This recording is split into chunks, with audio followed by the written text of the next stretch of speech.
हाँ देखिए, प्राइस तो पिन पॉइंट करना बहुत टफ होगा क्यों गिरे हैं, लेकिन इसमें कोई डाउट नहीं है कि सबसे बड़ा कारण है नैस्डैक। और अगर आप देखें नैस्डैक और कॉस्पी का एक कॉम्बिनेशन है जो मार्केट में इस समय काम करता है। वो चिप रिलेटेड, एआई रिलेटेड जो मूव्स आते हैं वो सारे यहाँ से आते हैं। पहले मैं आसान सवाल का जवाब दे देता हूँ। एक ना एक दिन तो ट्रेलिंग स्टॉप लॉस लगना था। पिछले मंडे से एक लॉन्ग पोजीशन जो चली आ रही है उसमें 1000 पॉइंट से ज़्यादा की रैली थी। अब उसमें ठीक है 200 सवा 200 पॉइंट गए होंगे आपके, लेकिन एक ना एक दिन तो वो कहीं ना कहीं हिट होना था ट्रेलिंग स्टॉप लॉस। फिर भी ये स्विंग काफ़ी अच्छी रही।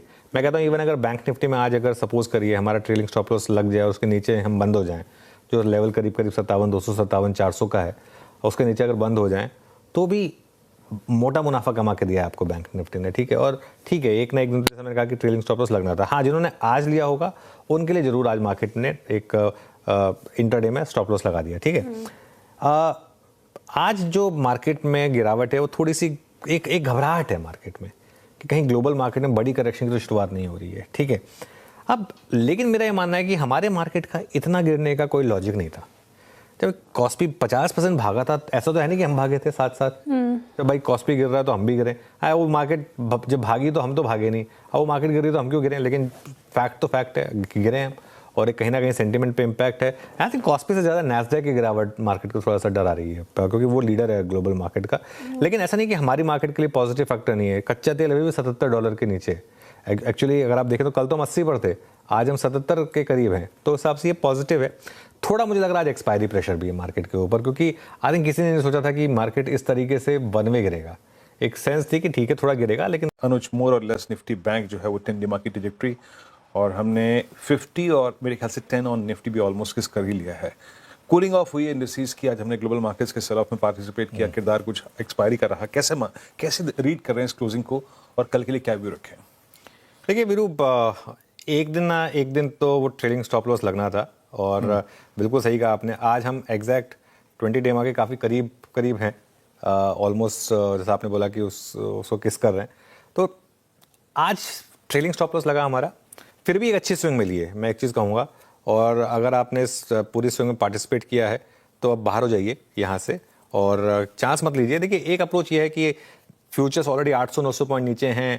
आज अगर ज़्यादा गिरावट ना आई तो कल हो सकता है कि रिकवरी भी आ सकती है, लेकिन अगर जितना फ्यूचर नीचे उससे ज़्यादा गिरावट आ गई तो अभी फ्यूचर 750-800 पॉइंट नीचे, अगर ज़्यादा गिर गए तो और कल एक बार के लिए और गैप डाउन हो गया तो वो एक रिस्क रहेगा। अगर आप वो रिस्क लेकर आप ट्रेड लेना चाहते हैं वो आपके ऊपर है, वरना न्यूट्रल हो जाए और कल पता चलेगा कि ट्रेंड बदला या नहीं बदला। आई थिंक जिन लेवल्स पर हम हैं 23,800, 850 के करीब, ये पहले भी एक काफ़ी क्रूशल सपोर्ट रहे हैं हमारे लिए।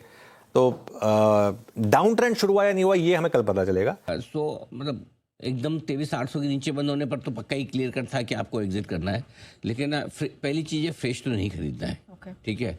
दूसरा, अगर आपकी लॉन्ग पोजीशन पुरानी है तो स्ट्रिक्टली आप या तो कम कर लें या फिर आप एक पुट ऑप्शन खरीद कर जाए, और ये पुट ऑप्शन होगा आपका 23,800 का ही होना चाहिए या 23,700 का ले लें, दोनों में से जो ठीक लगेगा। प्रीमियम कम देनी है तो थोड़ा 23,700 का ले लें। ठीक है। और बैंक निफ्टी का जहाँ तक सवाल है 57,200 के आसपास ही बंद हो रहा है, तो अभी तक उसने तोड़ा नहीं। लेकिन अगर आपकी लॉन्ग पोजीशन है तो 57,000 का पुट लेकर ज़रूर जाए। ये दो एक रिकमेंडेशन आज के लिए। नई पोजीशन बनाने की राय इसलिए नहीं है, वैसे तो आपको लगेगा डे लो पर बंद हो रहा है ऐसा, लेकिन दोनों इंपॉर्टेंट लेवल के पास बंद हो रहे हैं। 57,200 निफ्टी का, बैंक निफ्टी का इंपॉर्टेंट लेवल है। निफ्टी का 23,800, 850 लेवल है। तो एकदम मेक और ब्रेक लेवल है। कल या तो सीधा इसके नीचे खुलेंगे या ऐसे रिकवरी दिखा दें, तो फिर बेहतर है कि नई पोजीशन ना बनाए तो आपके लिए ठीक रहेगा। जी ऑलराइट, रेट सेंसिटिव। भारतीय बाजारों के हालात तो सुधरने का नाम नहीं ले रहे थे, लेकिन जिस प्रकार की गिरावट आज इंडियन मार्केट में दिखाई दी है उससे डर और बढ़ गया है। क्योंकि जब निवेशकों को लगा कि ईरान और अमेरिका की डील तो ख़त्म हो चुकी है और अब इंडियन मार्केट में काफ़ी ज़बरदस्त तेज़ी देखने को मिलेगी, युद्ध ख़त्म होने के कगार पे था, सब कुछ सही चल रहा था, लेकिन जो बाज़ार को था कि इंडियन मार्केट में सुस्ती पहले से देखने को मिल रही थी। लगातार एफआईआईज़ की सेलिंग थी और लगातार हम यही बातचीत कर रहे थे। भारतीय बाज़ार अभी भी वीकर साइड में ही दिखाई दे रहा है। अदर कंट्रीज़ के बाज़ारों को देखोगे तो काफ़ी ज़बरदस्त तेज़ी थी। अमेरिकी बाज़ार भी लगभग ऑल टाइम हाई के लगभग थे। लेकिन जिस प्रकार की चीज़ें बदलती हुई नज़र आई है, कोरिया के बाज़ार में लोअर सर्किट लगता हुआ नजर आया। करीब 10% की गिरावट देखने को मिली थी। अमेरिकी फीचर्स की बात करोगे तो वो भी 2 से 2.5% नीचे की तरफ ही देखने को मिलेंगे। तो चीज़ें बदलती हुई नज़र आई और इंडियन मार्केट को ज़्यादा नुकसान देखने को मिला है। निफ्टी को देखोगे तो करीब 1.25% तक की गिरावट, बैंक निफ्टी भी इतना ही, और सेंसेक्स में भी करीब 800 साढ़े 800 पॉइंट की गिरावट दिखाई दी है। तो देखना होगा आने वाले दिनों में किस प्रकार से इंडियन मार्केट में रणनीति बदलती हुई दिखाई देती है। देखिए, सबसे बड़ी इम्पोर्टेंट बात यह है कि बाज़ार का 23,800-850 का जो सपोर्ट जोन था वो तो फ़िलहाल बचा हुआ है। 800 यदि कल टूटता है तो बाज़ार में फिर तैयार हो जाइए 23,620 के लिए, क्योंकि वो एक गैप बना हुआ है, और यदि ये गैप फिल करने बाज़ार आता है तो यहाँ तक आपको आता हुआ दिखाई दे सकता है, और यदि यहाँ पे भी नहीं रुकता है तो दिक्कतें फिर बढ़ सकती हैं। फिर बाज़ार में फिर 23,200 22,100 के लेवल्स, जो कि पिछला बॉटम बनता हुआ नज़र आया था भारतीय बाज़ार का, वहाँ तक भी बाज़ार जाए तो भी कोई बड़ी बात नहीं है। फिलहाल इंडियन मार्केट की तरफ से चिंता का विषय ही देखने को मिल रहा है। आज जिस प्रकार की गिरावट देखने को मिली है, सेक्टर वाइज देखें तो काफ़ी ज़बरदस्त गिरावट कई स्टॉक्स में देखने को मिली है। सबसे ज़्यादा गिरावट जो है मेटल इंडेक्स में देखने को मिली है। वेदांता करीब 8% की गिरावट दिखाता हुआ नजर आया है। हिंडाल्को देखिए, जिंदल स्टील और कई ऑटो सेक्टर में भी देखने को मिली है। अशोक लेलैंड जैसे शेयर 4% की गिरावट में। आईटी सेक्टर इसका पूरा साथ दे रहा है। आईटी सेक्टर जो कि निफ्टी का एक मेन पिलर माना जाता है, वहाँ पे लगातार गिरावट देखने को मिल रही थी। कल फिर भी सुधार देखने को मिला था, लेकिन फिर से अब ये गिरावट की रैली कंटिन्यू होती हुई ही नज़र आ रही है। तो चीज़ें फिर से इंडियन मार्केट में बिगड़ती हुई ही नज़र आ रही है। ऐसी कोई खबर भी नहीं है जिसकी वजह से लगे कि इंडियन मार्केट में कोई बड़ी रिकवरी दिखाई देगी। चीज़ें इस प्रकार से ही बदलती रही तो वो आने वाले दिनों में इंडियन मार्केट को और ज़्यादा नुकसान पहुंचाती हुई नज़र आ सकती है। देखना होगा आने वाले दिनों में चीज़ें किस प्रकार से बदलती है, लेकिन फ़िलहाल इंडियन मार्केट काफ़ी ज़बरदस्त गिरावट के बीच ही कामकाज करता हुआ नज़र आ रहा है।